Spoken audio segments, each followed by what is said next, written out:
This is the Sunday edition of the 217 Recovery Podcast. Tonight's episode was carefully selected by Marney. Could be little, could be big.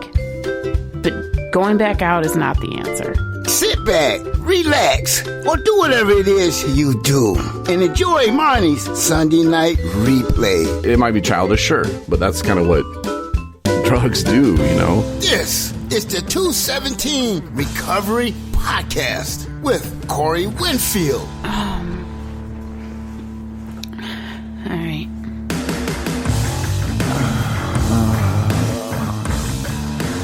All right. 15th of September, 2020. My name's Corey Winfield. Joining me in the studio is Marney Liston. Yeah, hey.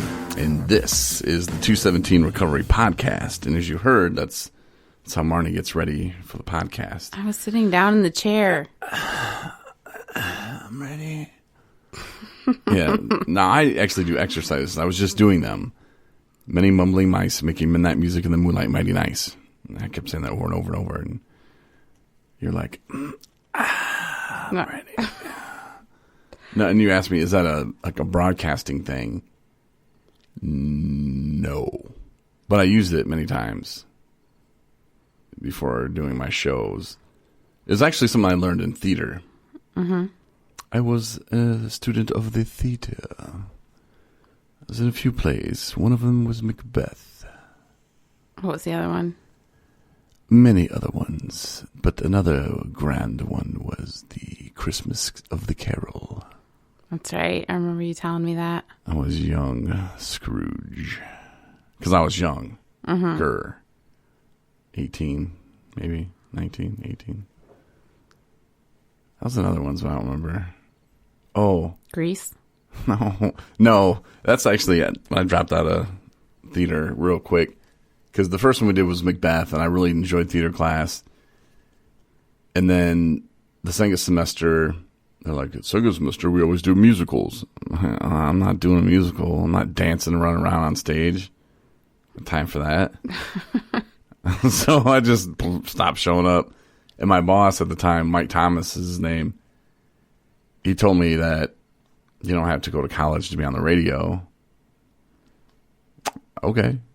And I'd already taken some classes, and I was taking other classes that were going to help me, I felt, in radio. Theater was one of them, though, but speech and writing and stuff like that. I can't remember. There's a few other ones. They were so important to my career. I don't even really remember Debate. them. Speech, writing, not debate. I don't remember now. You know, all that foo-foo stuff I was trying to take. Anyway, no, so that was from, theater. Many mumble mice making midnight music in the moonlight, many nights.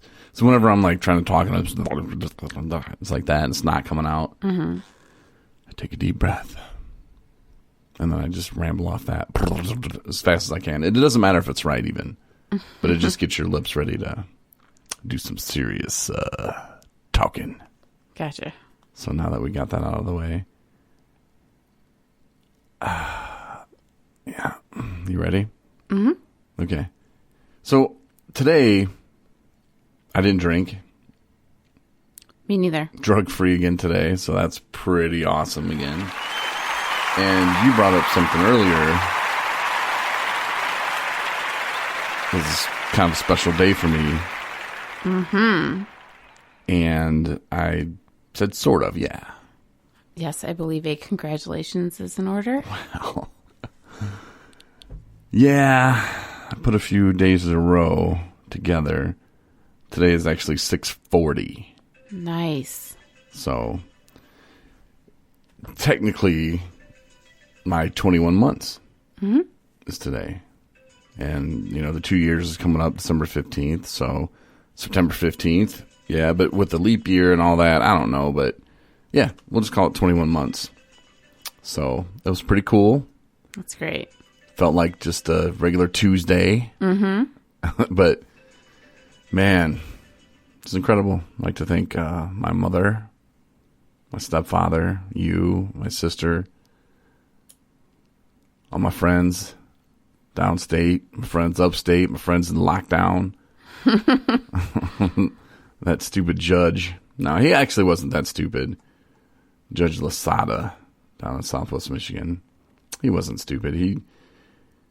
He did what he had to do, and the lawyer that I used who told me just to take it, man. When's the last time you've been sober for a year? Mm-hmm.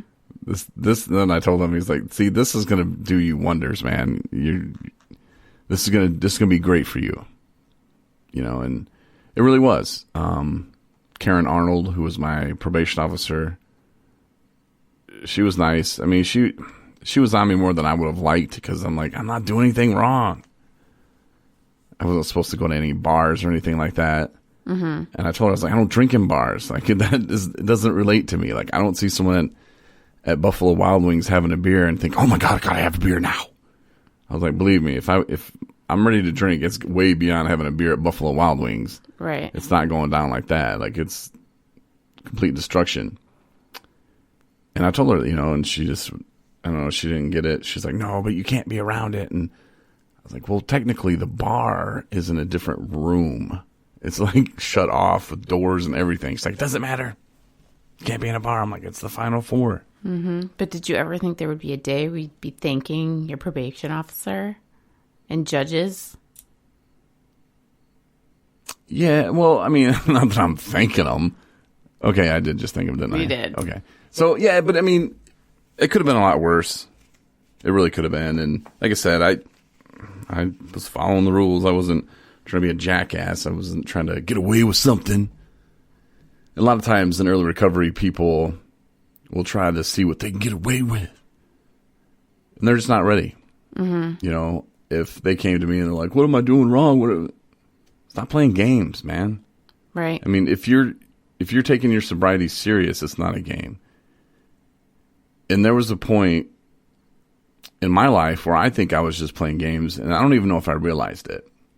The whole hanging on to, I can still drink one day, it was still floating around. Mm-hmm.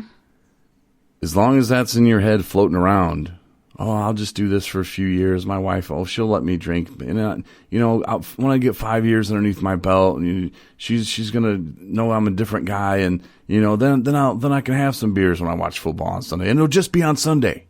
And she'll let me because, you know what? I put in 5 good years. And if you're thinking like that, man, just don't even stop. Let your wife leave you.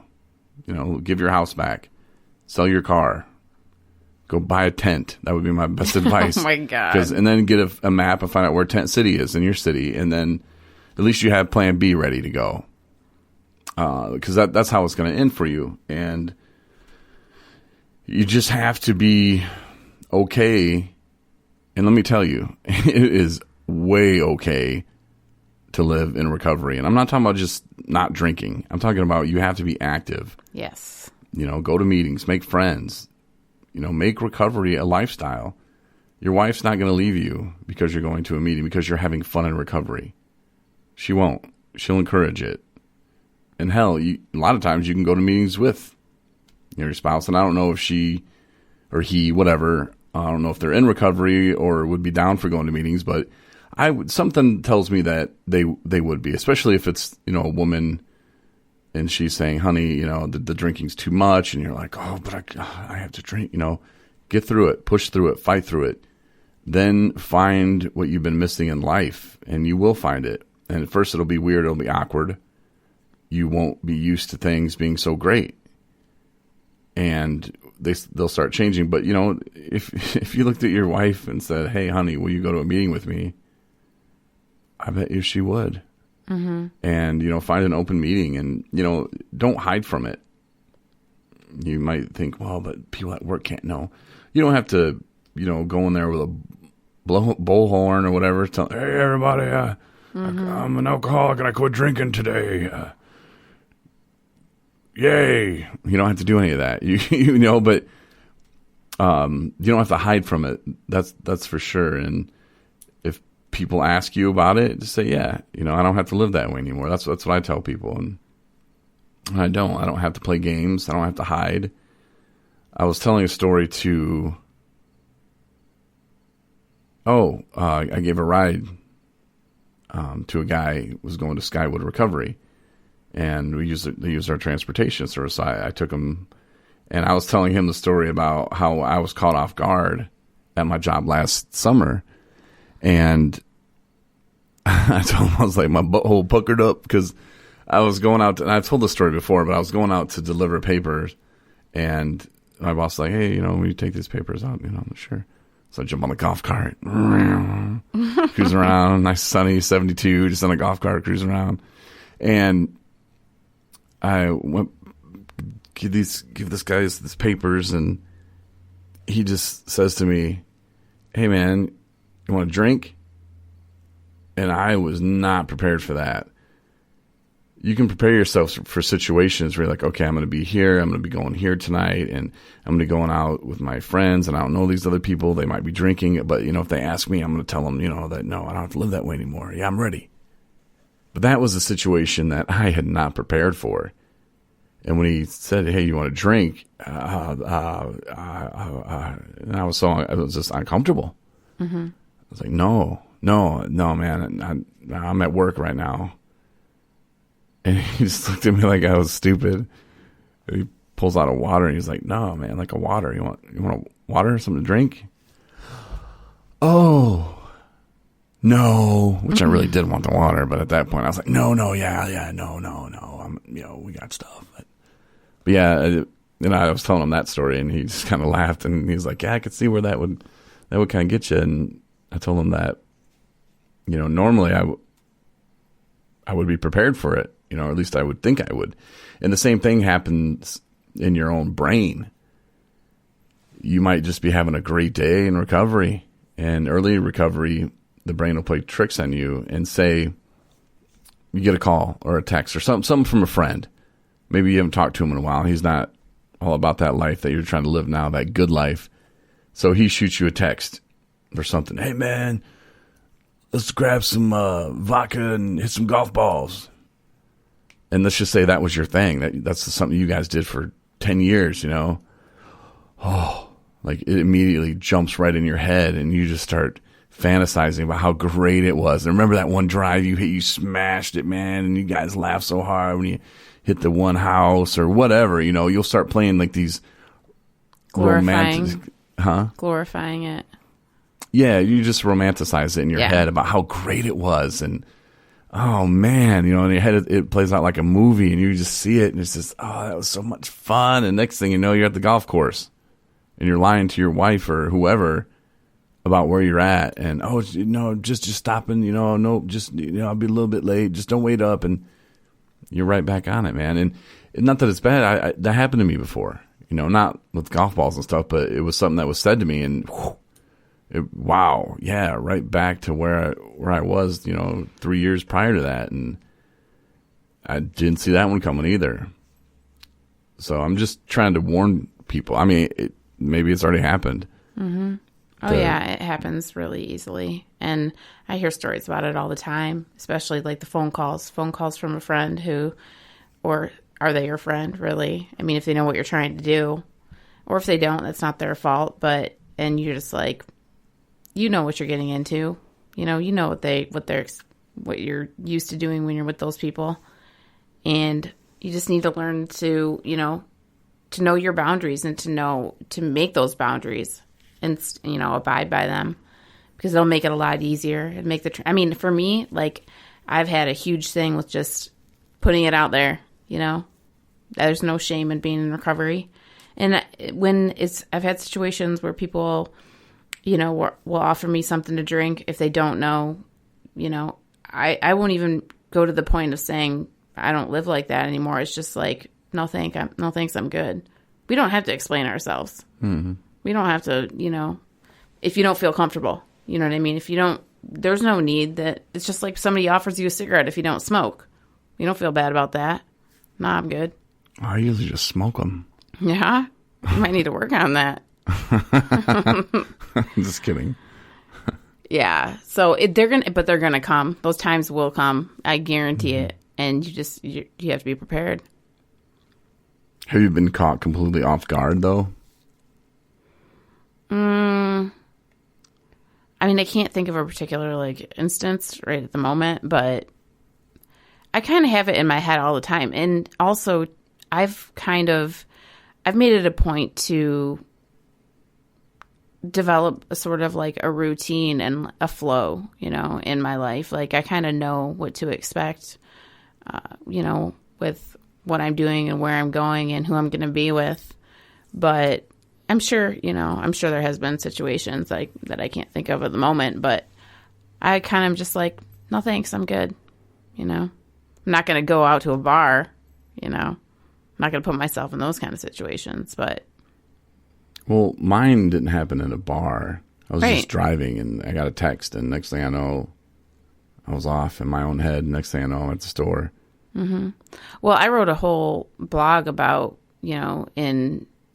when I was sober before, and I was trying and I was doing really well. I wasn't really going to meetings, but I was working a lot. Like I thought that was the answer for me. Which is not. And once you make money, then you won't have these problems. The That's why you drink, is because you don't have money because you're. Yeah, it was not the answer. And I was living in Ann Arbor, and I was working 6 days a week. And I never told my coworkers always, especially in like the restaurant industry, there's a big drinking and drug situation there. Like lots of the people, they go out, after work or whatever. And it was always discussed with the people on shift, it was, where are you going to have a drink? It wasn't, are we? It was, where are we going? So, and I just ignored that. For the longest time, I would close and I'd be like, no, I'm tired. I got things to do, blah, blah, blah. And I just put it off as that I was a busy girl, and, no thanks. But then after a while, I was, I said, sure, I'll go. I knew what I was going to, but I never told people that I was in recovery because I wanted that door to be open. I wanted there to be that opportunity. I didn't want people to question, well, aren't you not drinking, or aren't you not supposed to drink, or is that bad for you, or aren't you going to get in trouble? Or I want people to know my business. But in hindsight, it would have been a good idea, to put it out there. And that's what I do today is, I'm not ashamed of the fact that I'm in recovery. I'm proud of it. It's my lifestyle now, and I choose to be around people that also are in recovery as well. Not everybody. I have friends that aren't in recovery, but I don't go drinking with them, obviously, and they don't ask me to. So something you talked about, I've never thought about this from a woman's point of view or perspective, and I'm sure it's happened. I'm not saying that this is something that you were thinking about, but I never thought about it like this. But did you ever think that, well, here's what I'll do. I'll hold it together, kind of like that scenario I talked about earlier about, 5 years and then I'll watch football. Did you ever think like, okay, I'll hold it together for however long it takes until I find a good man with a good job, and then I'll just slowly introduce him to it. And he'll deal with it, and he'll be fine with it because, we'll be married and we'll, have a good life. And did you ever, like, approach it like that? Or think about, like, I can drink again then. Oh, yeah. But once, because I want, to get married, I want to do this. But then. I always, in years and years and years ago, depending on where I was with my addiction at the time, you always have that fairy tale ending where it's going to work out, where you drink like a responsible person, and it's all an equation that you have to figure out. Yeah. I'm going to live this place, and I'll be with this person, and I'll have a kid, and I'll have a good job, and these are the things that I'm missing, and that's why I can't keep it together. Yep. That's why I drink so excessively, because I don't have these things. Yeah, well, guess what? You keep drinking like that, you won't get those things ever. And then if you do stop drinking and get those things, and then you pick up again, you'll lose them. Yeah, that's really the reality. And it took a lot of times of that happening for me to kind of have it just hit me in the face and be like, "Wake up, Marney! Come on, It ain't going to happen that way. Because it's not. And you think, though, that, well, once I have the perfect man and then the bills aren't going to be, piling up. And once I have a kid, that's going to take so much time and effort. And yeah, I'll have my wine in the evening when he gets home and he can watch the kid then or whatever. And, I can just have a couple glasses of wine and I'll be fine like an adult, like everybody else. And, then the kid will go to school and, but you still have it worked out to where you're this perfect person who doesn't have a drinking problem, who doesn't drink like we do. And that's not going to happen. It's very unrealistic to even think that could happen. I used to tell myself too, I'll quit drinking when I get married and have kids. Mm-hmm. Yeah. I could never get married because the women wouldn't stick around long enough. Like they thought, right. Well, I could change them. I don't know why women think they can change. Well, you can't change anybody. And they'd stick around for a minute and be like, this guy is not, can't deal with it. Mm-hmm. And how are you going to attract a healthy and this, whatever you're looking for, this man that has it all together who's not an alcoholic or not an addict? Where are you going to find him? Because you're busy getting smashed in your room, or you know what I mean? Mm-hmm. Like, chances are, this is a real thing too, is that you're not going to find someone who's good for you and that wants to see you put down the drink if you're hanging around everybody else that's doing the same thing, and is an active addiction. It was, I write about that too in my blog. It's not like it is. There's a lack of options because you're limited to healthy people when you only surround yourself with people that are doing the same thing that you're doing, and you got to get out of that. You have to get out of that environment. There's so much. Everything has to change. Everything has to change.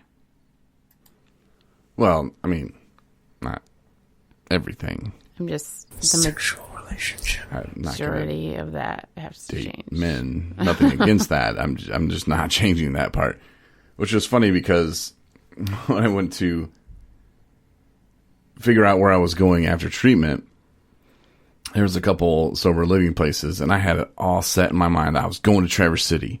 I wasn't sticking around Boyne Falls or whatever, Boyne City. I wasn't doing that. Because that's where everybody else is going. I'm not doing that. I'm going to Traverse City.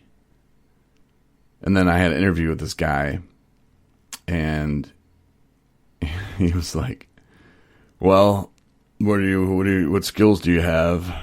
Where are you going to work?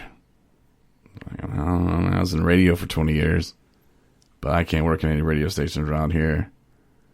I was like, they're pretty bad. They're horrible. And that will drive me crazy, and that will lead me to unhappy places. It's okay, well, what else? Well, I did tool and die for about a year and a half. Built trim dies as an apprentice. Oh, we got an industrial shop over here. Perfect. I'll go there. What if you can't get in there? I don't know, man. Well, are you above flipping burgers? What do you mean? Well, you work at McDonald's? I mean, I probably wouldn't apply there. I mean, there's other things that I could probably do. But I mean, if that was your only job, would you do it?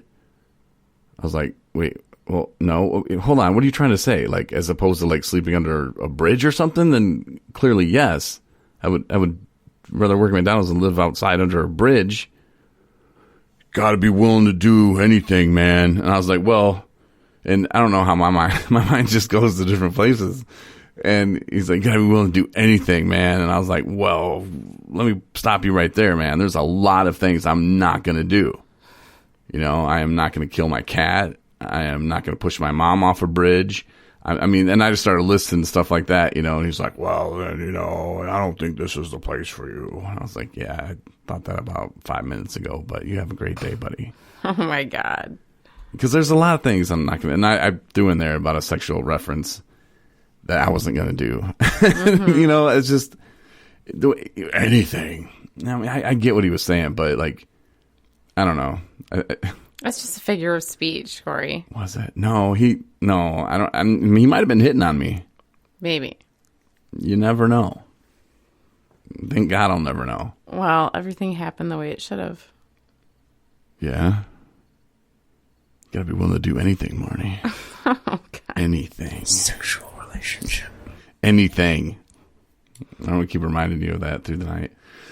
So, yeah, Marnie, did you do anything today for recovery? Anything? I did a lot.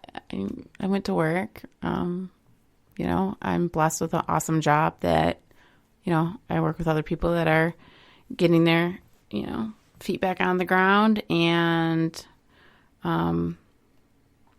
there's one of the people that I work with was struggling some. And, slipped a little bit and, trying to get back on track.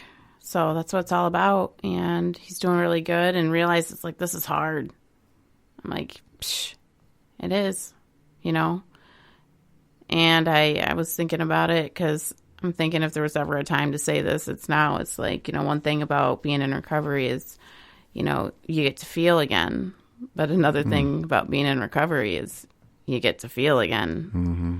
So, I mean, everything's real and, it's not clouded over by drugs and alcohol, and there's a lot you got to kind of pick apart to put it back together. Mm-hmm. So, but it's not a bad thing.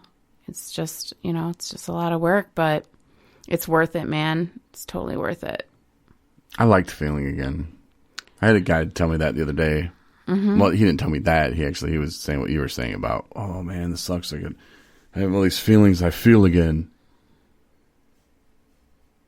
I was like, yeah, that's good. And, you're going to. And he was going through it. And I asked him how he was doing. He said, I don't remember what he said. Something about, it was one of those things where it just kind of floats in the air. And then I was like, well, what does that mean?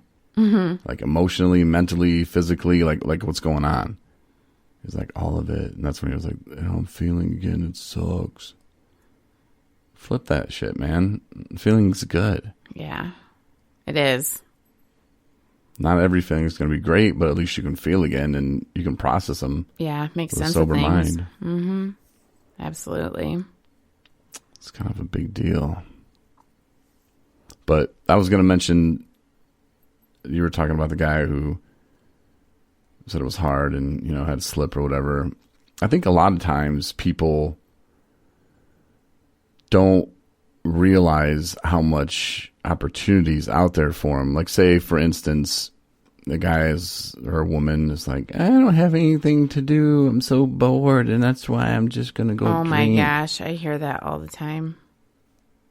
Well, have you called the food bank to see if you could help them stock supplies, get them ready?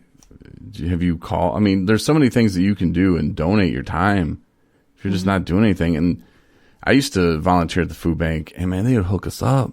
Mm-hmm. Like I don't know what community you live in. Like when I lived in Buchanan, I would go to the food bank to get food, and I'd get some good stuff, but nothing like up in Traverse City or Boyne City or Petoskey or Harbor Springs. Oh, you get that name brand stuff. Mm-hmm. It's good. And like they'll hook you up and they're like, what you need? You want a box of cookies? You want this, that? Yeah, a box of cookies, like a box of just cookies. It was wonderful.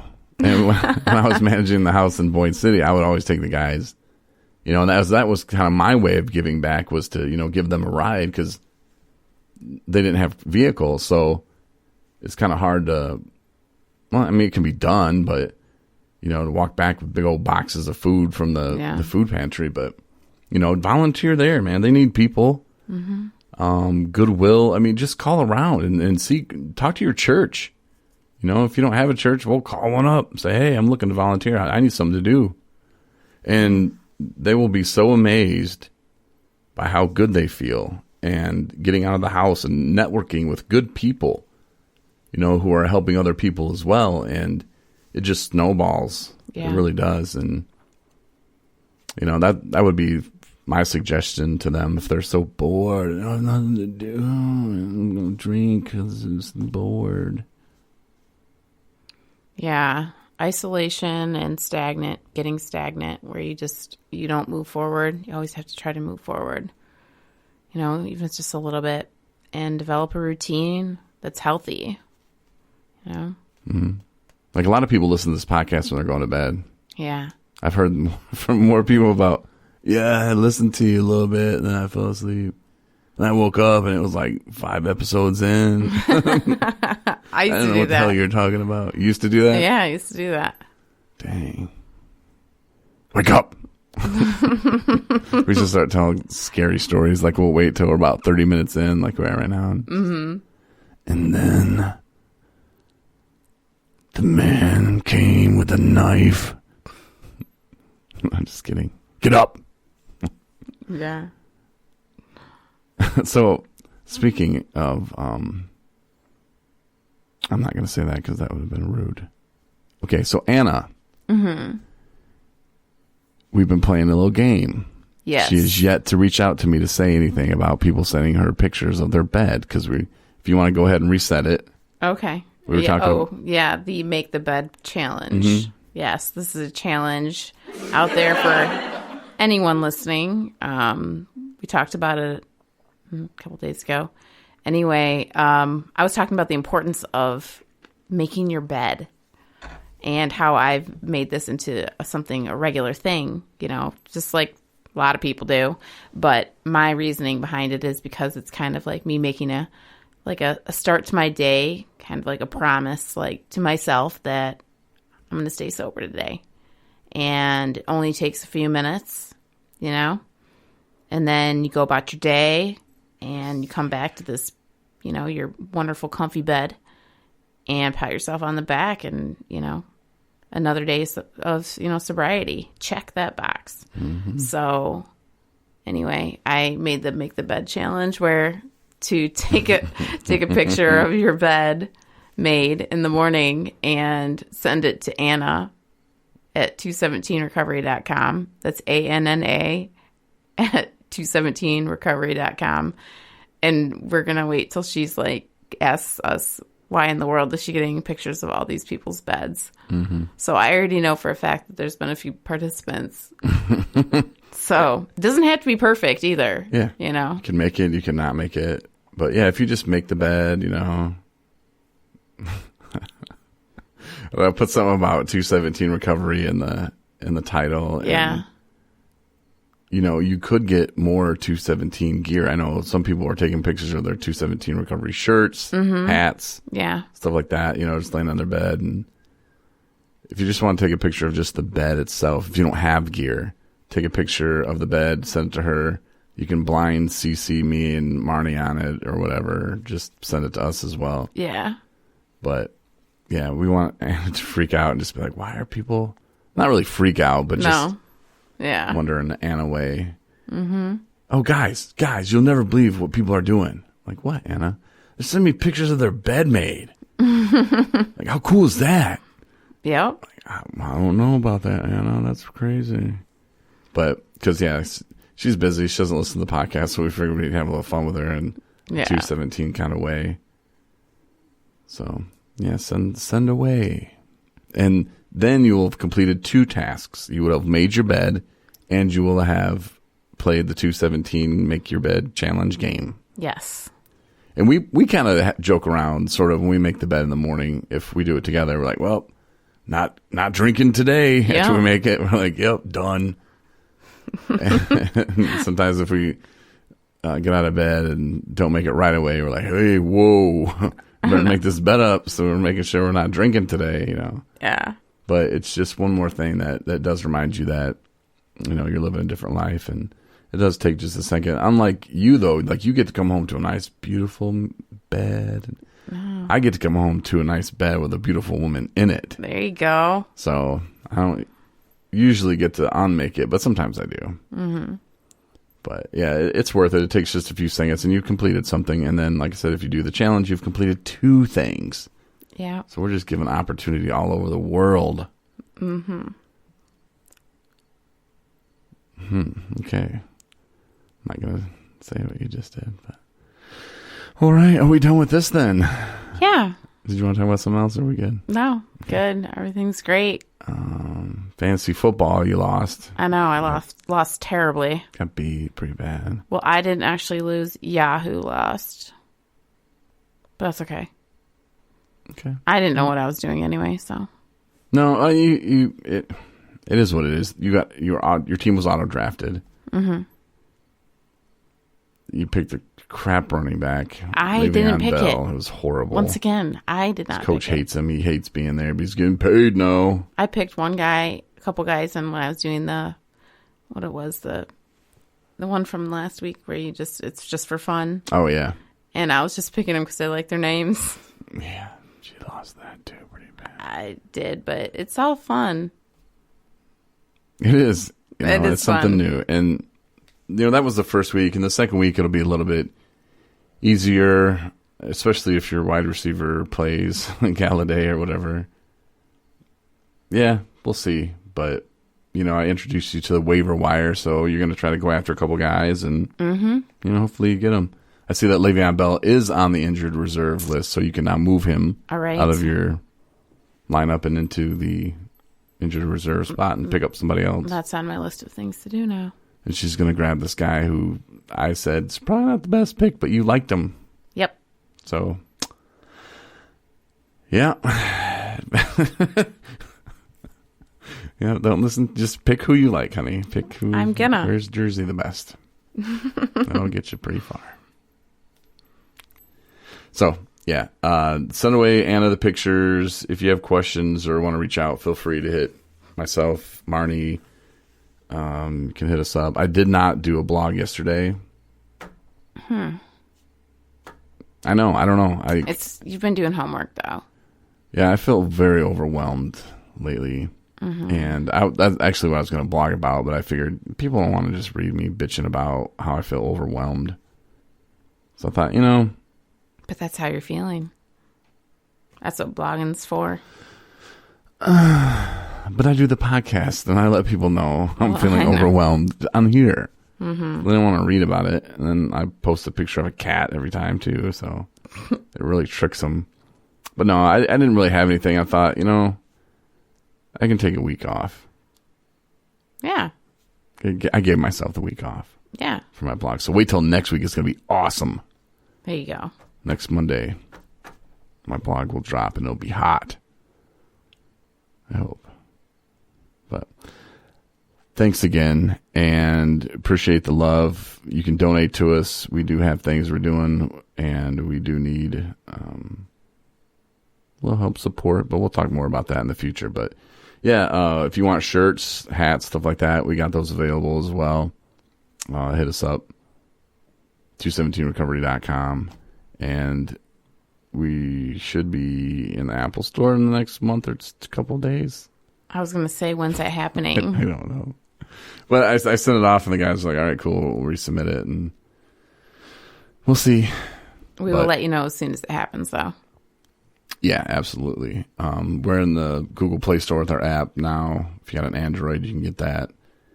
And thanks for listening, and thanks for supporting 217 Recovery. Appreciate it. Thanks. Night, everybody. Thanks for listening to the 217 Recovery Podcast. For more episodes plus bonus features, download the 217 Recovery app.